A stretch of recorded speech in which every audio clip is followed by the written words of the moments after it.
সরের বিস্তীর্ণ মাঠ জুড়ে আপনারা দেখতে পাচ্ছেন সোনালী ফসল ধান।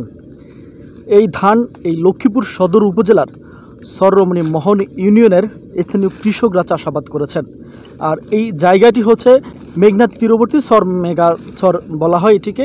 সরের এই ফসলগুলো এখানকার কৃষকরা খুবই কষ্ট করে ফলিয়েছেন। কেউ নিজের মালিকানা জমিতে, আবার কেউ বা কট নেওয়া অর্থাৎ বর্গা নেওয়া জমিতে এই ধান তারা আবাদ করেছেন। তবে এখন ফসল কাটার সময় কৃষকদের মনে দুশ্চিন্তা দেখা দিয়েছে।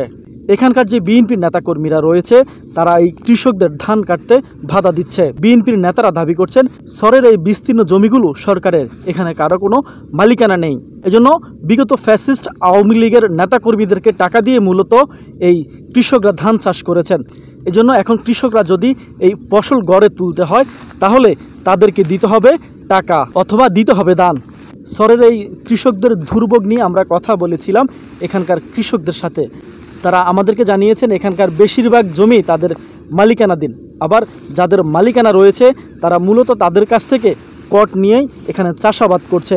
তবে কিছু কিছু জমি সরকারি খাস রয়েছে, সেগুলো তারা স্থানীয় ভূমি অফিস ও সংশ্লিষ্ট দপ্তরগুলোতে টাকা দিয়ে সেটি তারা চাষাবাদ করছেন। কিন্তু এখন হঠাৎ করে বিএনপি নেতাদের এই দাবির প্রেক্ষিতে তারা বলেন, এখানকার যে বিএনপির নেতাকর্মীরা রয়েছেন তারা বলছেন এটি এই সরের এই বিস্তীর্ণ জমিগুলো মূলত সরকারি জমি। এই জন্য এখান থেকে ধান কৃষকদের নিতে হলে বিএনপির নেতাকর্মীদেরকে টাকা দিতে হবে অথবা ধান দিতে হবে।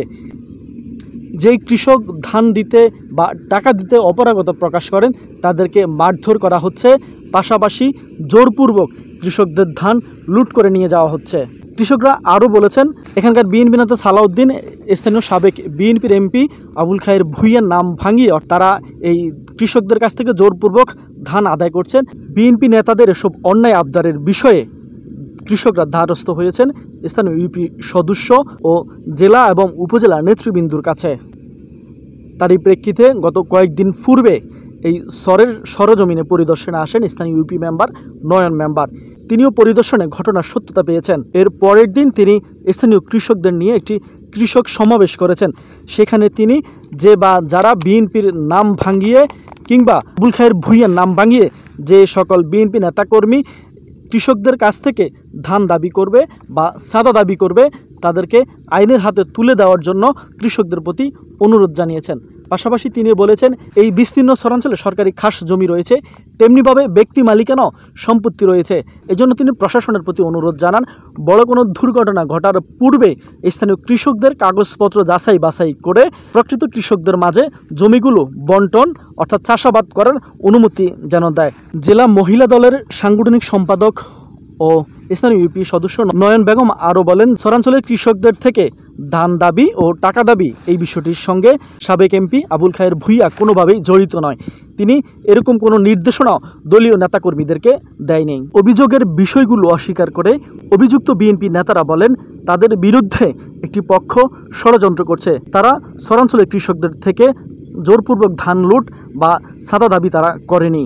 একটি পক্ষ রাজনৈতিক ফায়দা হাসিলের উদ্দেশ্যে তাদের বিরুদ্ধে অপপ্রচার চালাচ্ছে। সরমেগার কৃষকদের কষ্টের ফসল লুট এবং চাঁদাবাজির ঘটনায় আমরা কথা বলেছিলাম জেলার কয়েকজন বিশিষ্টজনের সঙ্গে। তারা আমাদেরকে জানিয়েছেন রাজনৈতিক প্রভাব খাটিয়ে কৃষকদের ফসল লুট এটা অত্যন্ত দুঃখজনক। ২৪-এর ছাত্র জনতার আন্দোলনে অন্যায় জুলুম নির্যাতন বন্ধের জন্যই মূলত ছাত্র জনতা রাজপথে ফ্যাসিস্ট আওয়ামী লীগের বিরুদ্ধে আন্দোলন গড়ে তুলেছিল। তারা আন্দোলন করেছিল মূলত দেশ থেকে জুলুম, অত্যাচার এবং নির্যাতন দূরীকরণের লক্ষ্যে। সেই ছাত্র জনতার আন্দোলনের ফসল হিসেবে যেই ফ্যাসিস্ট হাসিনা সরকারের বিদায় হয়েছে, এর পরবর্তী সময়ে এখনও যদি সেই পূর্বের মতো অর্থাৎ আওয়ামী লীগের মতো যদি সেই একই কায়দায় সাধারণ মানুষের ওপর কৃষকদের ওপর জুলুম এবং নির্যাতন চলতে থাকে বা থাকবে, এর জন্য কিন্তু ছাত্র জনতা রক্ত দেয় নেই, জীবন দেয় নেই, রাস্তায় আন্দোলন করে নেই। আমরা প্রত্যাশা করব জেলা প্রশাসন খুব দ্রুতই সরমেগার এসব কৃষকদের পাশে এসে দাঁড়াবে। সেফ হাসপাতাল, নরমাল ডেলিভারিতে আপনার আস্থার হাসপাতাল। সেফ হাসপাতাল, স্টেডিয়াম রোড, সদর, লক্ষ্মীপুর।